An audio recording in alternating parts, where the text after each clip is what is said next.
আসসালামু আলাইকুম, শুভেচ্ছা সহ আমন্ত্রণ জানাচ্ছি দেশের এবং দেশের বাইরে সকল দর্শক শ্রোতাকে চ্যানেল আই সংবাদ আয়োজন নিয়ে বার্তাকক্ষে রয়েছি আহমেদ মেহেদী হাসান। সংবাদের শুরুতেই চলুন জেনে নেওয়া যাক ফ্রেশ আটা ময়দা সুজি সংবাদ শিরোনাম। পাকিস্তানের সেনাপ্রধান আসিম মনিরের নেতৃত্বে তেহরানে ইসলামাবাদের প্রতিনিধি দল যুদ্ধবন্ধে যুক্তরাষ্ট্র ইরান আলোচনা পুনরায় শুরুর ইঙ্গিত। উন্নয়ন সহযোগীদের কাছে $2 বিলিয়ন সহযোগিতা চাইলেন প্রধানমন্ত্রী। জ্বালানি সংকট মোকাবেলা ও অর্থনৈতিক স্থিতিশীলতা আনার লক্ষ্য। মধ্যপ্রাচ্যে অস্থিতিশীলতায় বিকল্প শ্রম বাজার খোঁজা হচ্ছে জানালেন প্রধানমন্ত্রী। মালয়েশিয়ার শ্রম বাজার উন্মুক্ত করার উদ্যোগ। এবং বিশ্বখ্যাত টাইম ম্যাগাজিনের প্রভাবশালী 100 ব্যক্তির তালিকায় প্রধানমন্ত্রী তারেক রহমান। রাষ্ট্র সংস্কারে দূরদর্শী পরিকল্পনার স্বীকৃতি।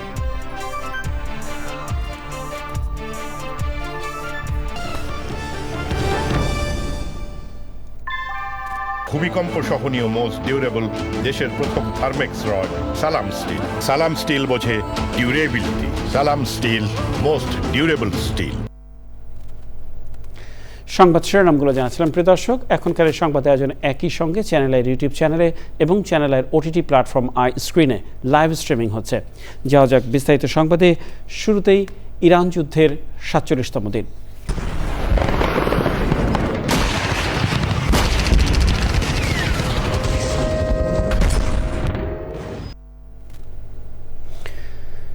শান্তি আলোচনা পুনরায় শুরু করতে পাকিস্তানের সেনাপ্রধান আসিম মুনিরের নেতৃত্বে ইরানের রাজধানী তেহরানে পৌঁছেছে ইসলামাবাদের প্রতিনিধি দল। এর আগে মার্কিন প্রেসিডেন্ট ডোনাল্ড ট্রাম্প ফক্স নিউজকে দেয়া এক সাক্ষাৎকারে বলেন, ইরানের সঙ্গে শীঘ্রই দ্বিতীয় দফার সরাসরি আলোচনা শুরু হতে পারে। এদিকে ইরানের সেনাবাহিনী হুঁশিয়ার করেছে, যুক্তরাষ্ট্র ইরানের বন্দরগুলোতে নৌ অবরোধ চালিয়ে গেলে তারা লোহিত সাগর, পারস্য উপসাগর ও ওমান সাগরে বাণিজ্যিক জাহাজ চলাচল বন্ধ করে দেবে। ইরানকে ঘিরে সংঘাত আরও বাড়লে বৈশ্বিক অর্থনীতি মন্দার দিকে চলে যেতে পারে বলে সতর্ক করেছে IMF।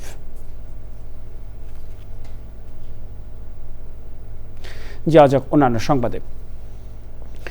জ্বালানি সংকট ও অর্থনৈতিক স্থিতিশীলতার জন্য উন্নয়ন সহযোগীদের কাছে $2 বিলিয়ন সহযোগিতা চেয়েছেন প্রধানমন্ত্রী Tarek Rahman. Asia zero emission community এজেক প্লাস অনলাইন সম্মেলনে ভার্চুয়াল পরিসরে যুক্ত হয়ে প্রধানমন্ত্রী বলেন, মধ্যপ্রাচ্য পরিস্থিতিতে শুধু বাংলাদেশ নয়, অন্যান্য দেশও সংকটে রয়েছে। রাহুল রায়ের রিপোর্ট। সংসদ অধিবেশনের বিরতিতে জাতীয় সংসদের কার্যালয় থেকে এশিয়া জিরো এমিশন কমিউনিটি এজেক প্লাস অনলাইন সম্মেলনে যুক্ত হন প্রধানমন্ত্রী তারেক রহমান। জাপানের প্রধানমন্ত্রী সানায়ে তাকাইচি সহ কয়েকটি দেশের রাষ্ট্র ও সরকার প্রধানরা সম্মেলনে বক্তব্য দেন। Bharat, Sri Lanka, Philippines, Malaysia, Thailand, Singapore ও অস্ট্রেলিয়া সহ বিভিন্ন দেশ এবং ইন্টারন্যাশনাল এনার্জি এজেন্সি IA ও এশীয় উন্নয়ন ব্যাংক ADBর প্রতিনিধিরা সম্মেলনে অংশ নেন। মধ্যপ্রাচ্যের যুদ্ধ পরিস্থিতিতে সারা বিশ্বের সংকট ও বাংলাদেশে এর প্রভাব নিজের বক্তব্যে তুলে ধরেন প্রধানমন্ত্রী। The energy crisis has already disrupted Bangladesh's economy. In response, we have taken a range of short-term measures to contain the impact. These include demand-side management through rationing of government office and market hours. Bangladesh is concerned that the scale of consequences of this crisis could exceed those of 1970s oil shock, which triggered a decade of stalled development in the 1980s. Since gaining independence in 1971, Bangladesh has worked relentlessly to drive economic growth, lift millions out of poverty. সংকট মোকাবেলায় উন্নয়ন সহযোগীদের কাছে সহায়তা চেয়েছেন প্রধানমন্ত্রী Tarek Rahman. Bangladesh is not alone in facing this risk, nor can we overcome it through national efforts alone. This moment calls for decisive and coordinated global action. The situation before us demands urgency, stability, solidarity, and decisive action, Excellencies. Immediate support of the most vulnerable countries must be at the top of our collective agenda. In this regard, Bangladesh is seeking to mobilize $2 billion from development partners to meet our immediate energy needs and safeguard our economic stability. We urge the international community to respond swiftly and positively to this call. প্রধানমন্ত্রী বলেছেন, এ ধরনের সংকট নিরসনে সমন্বিত বৈশ্বিক পদক্ষেপ খুবই প্রয়োজন। রাহুল রায়, চ্যানেল আই, ঢাকা। প্রধানমন্ত্রী তারেক রহমান বলেছেন, মধ্যপ্রাচ্যে অস্থিতিশীল পরিস্থিতিতে বিকল্প শ্রম বাজারের খোঁজে সরকার সুনির্দিষ্ট পরিকল্পনা রয়েছে। মালয়েশিয়ার শ্রম বাজার উন্মুক্ত করার কাজও চলছে।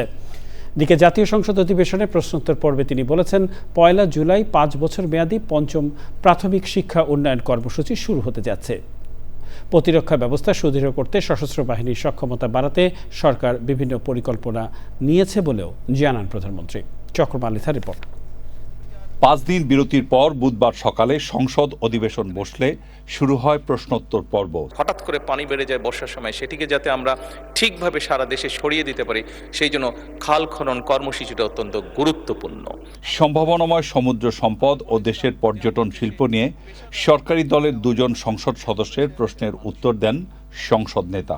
বেসামরিক বিমান পরিবহন এবং পর্যটন মন্ত্রণালয় জাতীয় পর্যটন মহাপরিকল্পনা প্রণয়নের লক্ষ্যে এরই ভিতরে কাজ শুরু করেছে। গৃহায়ণ ও গণপূর্ত মন্ত্রণালয় কর্তৃক কুয়াকাটা সংলগ্ন 7টি উপজেলা গলাচিপা, কলাপাড়া, রাঙামালী, বরগুনা সদর, পাথরঘাটা, আমতলী এবং তালতলী নিয়ে Payra Kuakata comprehensive plan focusing on eco tourism শীর্ষক গৃহীত পরিকল্পনা বাস্তবায়নের জন্য বর্তমান অ্যাকশন এরিয়া প্ল্যান তৈরি করা হচ্ছে। আর এক প্রশ্নের উত্তরে সরকারের 180 দিনের কর্মসূচি নিয়ে কথা বলেন প্রধানমন্ত্রী তারেক রহমান। সরকারের নির্বাচনী ইশতেহারে ঘোষিত কার্যক্রমসমূহ বাস্তবায়নে সকল মন্ত্রণালয় এবং বিভাগ আগামী 180 দিনের কর্মসূচির আলোকে কর্মপরিকল্পনা প্রণয়ন করেছে এবং সেগুলো বাস্তবায়নের উদ্যোগ এরই ভিতরে গ্রহণ করেছে। বিভিন্ন শ্রেণী পেশার মানুষ যারা ওয়ার্কিং ক্লাস বা খেটে খাওয়া মানুষ, তারা কিভাবে ধীরে ধীরে তাদের জীবনযাত্রা মান উন্নয়ন করতে পারে, সেজন্য আমরা বিভিন্ন রকম পলিসি গ্রহণ করেছি, আমরা বিভিন্ন রকম প্রতিশ্রুতি দিয়েছি এবং মাননীয় স্পিকার সেই প্রতিশ্রুতিগুলো বাস্তবায়নের কাজও আমরা শুরু করে দিয়েছি। মাননীয় স্পিকার, প্রধানমন্ত্রীর জন্য নির্ধারিত 30 মিনিটের উত্তরদানের বাইরেও টেবিলে উত্থাপিত লিখিত উত্তরে সংসদ নেতা বলেন, ইরান সহ মধ্যপ্রাচ্যের সাম্প্রতিক অস্থিরতায় বিকল্প শ্রম বাজারের খোঁজ চলছে। মালয়েশিয়ার শ্রমবাজার উন্মুক্তের জন্যও কাজ করছে সরকার। প্রধানমন্ত্রী বলেন, নৌসেনা ও বিমান বাহিনীর জন্য উন্নত অস্ত্রশস্ত্র, আধুনিক যুদ্ধবিমান, নৌযান, সাবমেরিন, আকাশ প্রতিরক্ষা ব্যবস্থা এবং অত্যাধুনিক নজরদারি প্রযুক্তির সংযোজনের উদ্যোগ নেওয়া হয়েছে। চকর মালিথা, চ্যানেল আই, ঢাকা। বিশ্বখ্যাত মার্কিন সাময়িকী টাইমের 2026 সালের বিশ্বের সবচেয়ে প্রভাবশালী 100 ব্যক্তির তালিকায় স্থান করে নিয়েছেন বাংলাদেশের প্রধানমন্ত্রী তারেক রহমান। 15 এপ্রিল প্রকাশিত এই মর্যাদাপূর্ণ তালিকায় লিডার্স বা নেতা ক্যাটাগরিতে তার নাম অন্তর্ভুক্ত হয়েছে। টাইম ম্যাগাজিন তাদের বিশেষ প্রতিবেদনে তারেক রহমানের দীর্ঘ রাজনৈতিক সংগ্রাম এবং দীর্ঘ নির্বাসন কাটিয়ে দেশে ফিরে রাষ্ট্র সংস্কারের দূরদর্শী পরিকল্পনার কথা উল্লেখ করেছে। টাইম ম্যাগাজিনে এ তালিকায় প্রতি বছর বিশ্বের বিভিন্ন দেশের প্রভাবশালী রাজনৈতিক নেতা, ব্যক্তিত্ব, উদ্ভাবক, গবেষক ও সাংস্কৃতিক ব্যক্তিত্বের নাম উঠে আসে।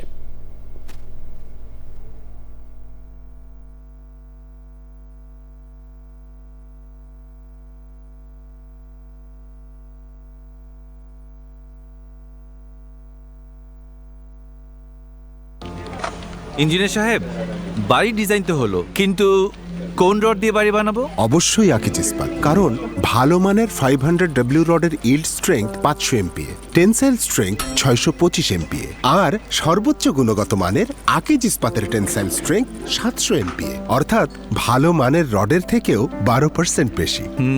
বুঝেছি, এখনই অর্ডার করছি অধিক শক্তিশালী আকিজ ইস্পাত। আকিজ ইস্পাত, কমিটেড টু কোয়ালিটি।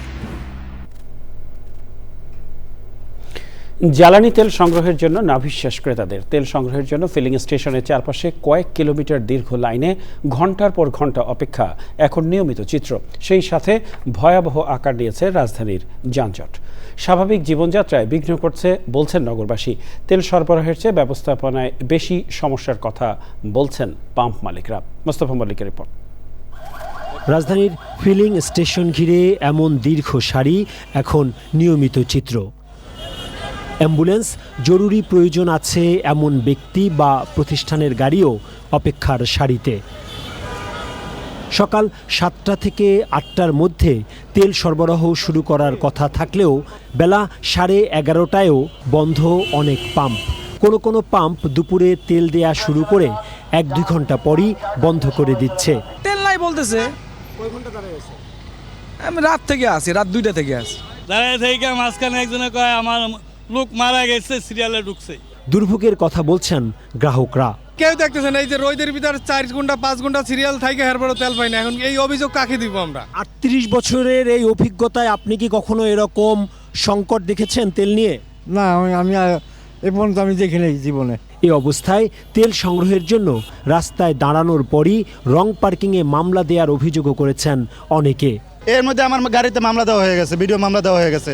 যদি এরকম মামলা দেয় তাহলে আমরা গাড়ি রাখবো কোথায় আর বা তেল নিব কিভাবে? সরবরাহে সমস্যা না থাকলেও ব্যবস্থাপনায় সমস্যার কথা বলছেন পাম্প মালিকরা।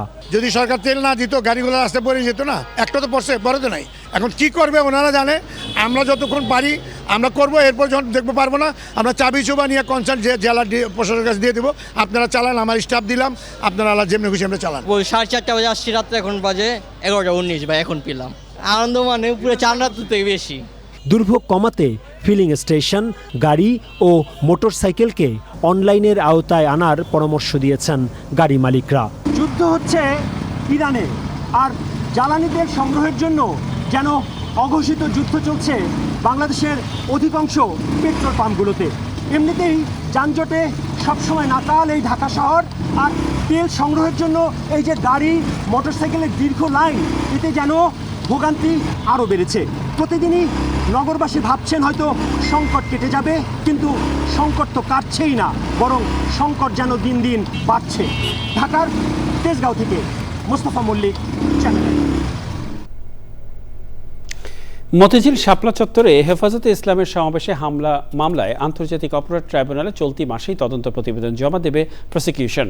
চিফ প্রসিকিউটর জানিয়েছেন, ঢাকায় শেখ হাসিনার গোপন বৈঠকে অংশ নেওয়া সেনা ও পুলিশ কর্মকর্তা ছাড়াও অর্থ যোগানদাতাদের অভিযুক্ত করে প্রতিবেদন দেয়া হবে। Enamul Kabir রূপমের report. Operation secured শাপলা নামে 2013 সালের 5ই মে মতিঝিল শাপলা চত্বরে হেফাজতে ইসলামের মহাসমাবেশে হামলা চালায় পুলিশ, র্যাব ও বিজিবি সহ আইন শৃঙ্খলা রক্ষাকারী বাহিনী। আর্মার্ড পেট্রোল কার দিয়ে পুরো এলাকা ঘিরে রাত 2:30টার দিকে শব্দবোমার আতঙ্ক সৃষ্টি করে কাঁদানে গ্যাস ও রাবার বুলেট ছোড়া হয়। ওই মামলার তদন্ত করছে আন্তর্জাতিক অপরাধ ট্রাইব্যুনালের তদন্ত সংস্থা। আমরা অনেক সাক্ষ্য আমরা নিয়েছি, অনেকগুলো আলামত আমরা জব্দ করেছি, এবং আমাদের ওখানে যারা এই মামলার মধ্যে সম্পৃক্ত বা তাদের সম্পর্কে আমরা একটা আইডেন্টিফাই করেছি। আমরা অতি সম্প্রতি আরও কিছু ব্যক্তিবর্গের সম্পৃক্ততা পাচ্ছি এর মধ্যে। আমরা আশা করছি যে আগামী 10-15 দিনের মধ্যে ইনশাল্লাহ আমরা পূর্ণাঙ্গ রিপোর্ট হয়তো তদন্তকারী সংস্থা থেকে চলে আসবে আমাদের কাছে।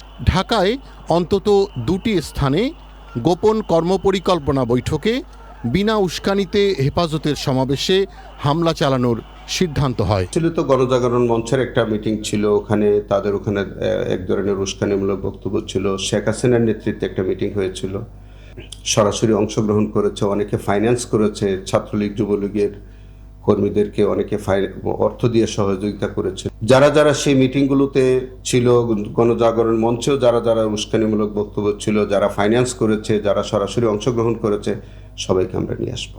তদন্ত প্রতিবেদনে সুপ্রিম রেসপন্সিবিলিটি নির্ধারণ করে সে সময়ের পুলিশের আইজি, ডিএমপি কমিশনার সহ 20 জনের মতো পুলিশ কর্মকর্তা এবং একজন নামকরা ব্যবসায়ী সহ 8 জন অর্থদাতার বিরুদ্ধে তথ্য প্রমাণ সংগ্রহ করেছে তদন্ত সংস্থা।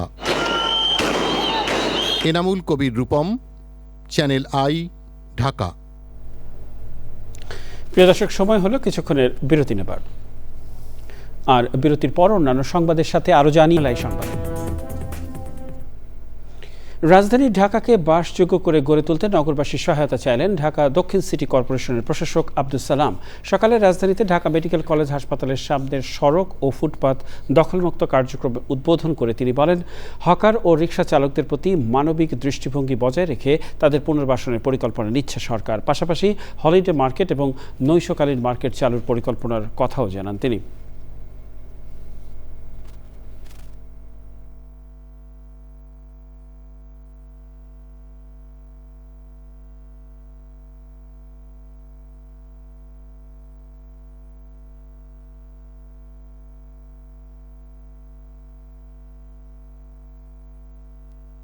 তাদের হকারদের উচ্ছেদ শব্দটায় আমরা আসতে চাই না।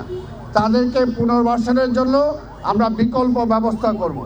আমরা ঢাকা শহরে সান্ধ্যকালীন মার্কেট করব, হলিডে মার্কেট করব, শুক্র এবং শনি। এটার জন্য বিকল্প জায়গা আমরা অলরেডি ঠিক করেছি, সেগুলো আমরা দেব। আগে আমরা তালিকাগুলো ঠিক করে নেই, যারা যারা ঢাকা শহরে ব্যবসা করতে চায় কাজে এটা একটা শৃঙ্খলা আনার জন্য আপনারা সহযোগিতা করেন, কেউ যেন এইভাবে না বসে পড়ে। Wellness and growth hub by moon Banani 13-তে তাদের তৃতীয় এবং সিগনেচার শাখা চালু করতে যাচ্ছে। নতুন লাইফস্টাইল স্পেসে থাকছে female beauty salon, male grooming studio এবং ওয়েলনেস ব্রিউ নামে বিশেষায়িত coffee experience.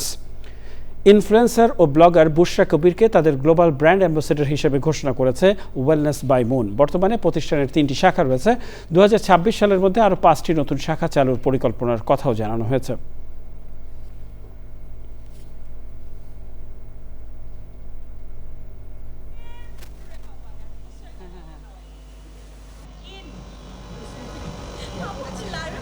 Serving the beauty salon services for female, it also gives services to male, and it also give a zone for the people who are looking for counseling. Amra mental health corner rakchi, amra ekta coffee shop rakchi, and not like small size. It is a 6,000 square feet place, and we are making it luxury yet affordable. আন্তর্জাতিক প্রসঙ্গ। নাইজেরিয়ার বাণিজ্যিক রাজধানী লাগোসে landmark সেন্টারে চলছে Pharma West Africa মেলা। Pharma West মেলা বিশ্বের অন্যান্য দেশের পাশাপাশি পশ্চিম আফ্রিকার দেশগুলোর ফার্মাসিউটিক্যাল সেক্টরের ব্যবসায়ীদের সাথে ব্যবসায়িক যোগাযোগ বৃদ্ধির সুযোগ সৃষ্টি করেছে। 3 দিনব্যাপী এই বাণিজ্যিক মেলায় বিশ্বের প্রায় 50টি দেশের 250টি ফার্মাসিউটিক্যাল সরবরাহকারী প্রতিষ্ঠান অংশ নিচ্ছে। বাংলাদেশ, ভারত, ইউরোপ, তুরস্ক এবং মেনা অঞ্চলের শীর্ষস্থানীয় ফার্মাসিউটিক্যালস কোম্পানিগুলো এতে অংশ নিচ্ছে। বাংলাদেশ থেকে রপ্তানি উন্নয়ন ব্যুরোর পৃষ্ঠপোষকতায় 7টি ফার্মাসিউটিক্যালস প্রতিষ্ঠান অংশ নিচ্ছে। এর মধ্যে ইনসেপ্টার ফার্মাসিউটিক্যালসও রয়েছে।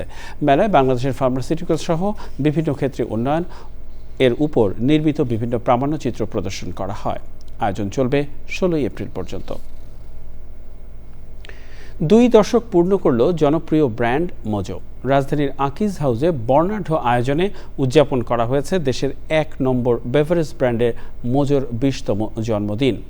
একই সঙ্গে উত্তরা ফ্রেন্ডস ক্লাব মাঠ ও ধানমন্ডি রবীন্দ্র সরোবরে দিনব্যাপী বৈশাখী মেলা ও কনসার্ট হয়, যা 18 এপ্রিল পর্যন্ত চলবে। আকিজ ফুড অ্যান্ড বেভারেজ লিমিটেডের সিইও সৈয়দ জহুরুল আলম বলেছেন, ভোক্তাদের ভালোবাসায় মোজো অল্প সময়ের মধ্যেই বাংলাদেশের 1 নম্বর বেভারেজ ব্র্যান্ডের স্বীকৃতি অর্জন করেছে। সে সময় ছিলেন senior brand manager Adnan Shafiq সহ অন্যরা।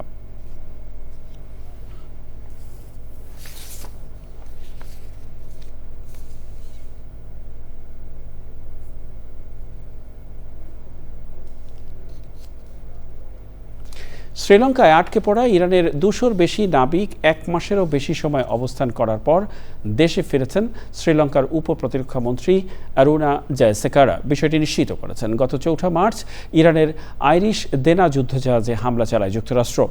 মার্কিন সাবমেরিন থেকে ছোড়া টর্পেডোর আঘাতে জাহাজটি ডুবে যায় এবং 104 জন নাবিক নিহত হন। 5 মার্চ ইরানের আরেকটি নৌযান আইরিস বুশেহরের একটি ইঞ্জিন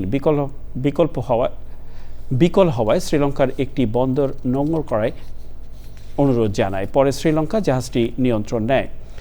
আইরিশ দেনা জাহাজ থেকে উদ্ধার হওয়া 32 জন এবং আইরিশ বুশেহরের 206 জন নাবিককে অবশেষে বিশেষ বিমানে ইরানে পাঠানো হয়েছে। নিয়ে নিচ্ছি আবারও কিছুক্ষণের বিরতি, আর বিরতির পর যা থাকছে। প্রতি বছরের মতো এবারও পবিত্র হজ যাত্রীদের জন্য সম্মাননা ও দোয়া মাহফিলের আয়োজন করেছে যুব কল্যাণ সংঘ। সকাল 11টায় রাজধানীর তেজগাঁয়ে বাইতুন নূর জামে মসজিদে অনুষ্ঠান হয়। অনুষ্ঠানের প্রধান অতিথি ছিলেন ঢাকা 12 আসনের সংসদ সদস্য মোহাম্মদ সাইফুল আলম খান মিলন। বিশেষ অতিথি ছিলেন ঢাকা 12 আসনের স্বতন্ত্র প্রার্থী মোহাম্মদ সাইফুল আলম নীরব।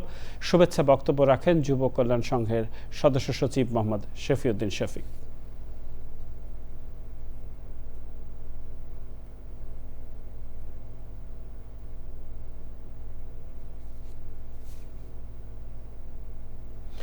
জানাবো খেলার খবর।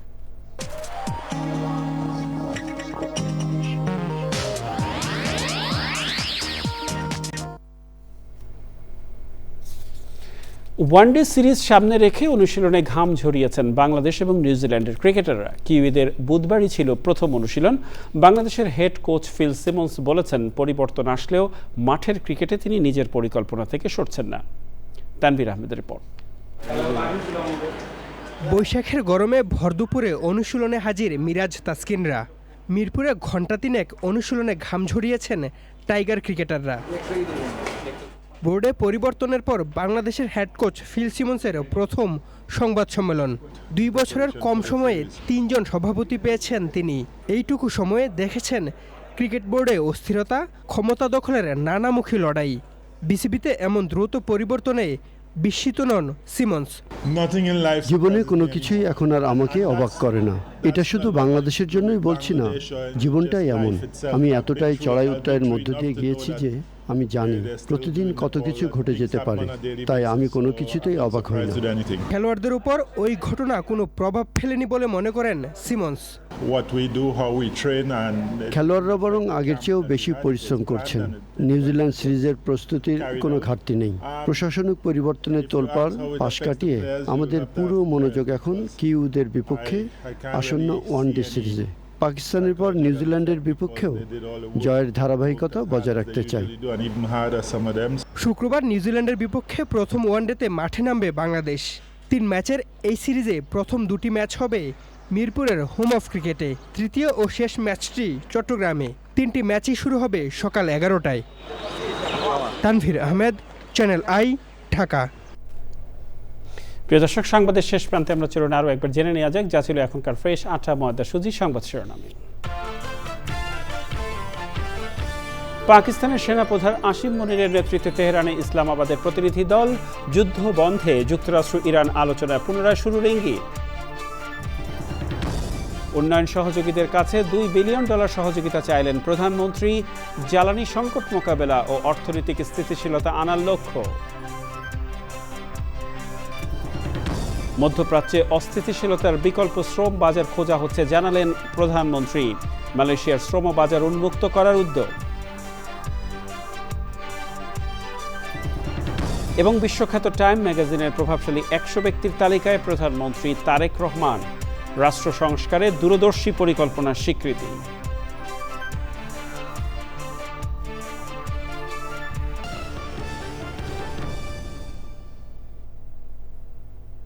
প্রিয় দর্শক, দেশের সবচেয়ে জনপ্রিয় টেলিভিশন চ্যানেল আই এর সর্বশেষ সংবাদ জানতে ভিজিট করুন channelionline.com এ। আমাদের সোশ্যাল মিডিয়া প্ল্যাটফর্মগুলোর পাশাপাশি যুক্ত থাকুন ওটিটি প্ল্যাটফর্ম আই স্ক্রিনের সাথে। আর এরই সাথে শেষ করছি এখনকার সংবাদ আয়োজন। সংবাদে এতক্ষণ আমাদের সাথে থাকার জন্য সংবাদ টিমের সবার পক্ষ থেকে আপনাদের আবারও শুভেচ্ছা।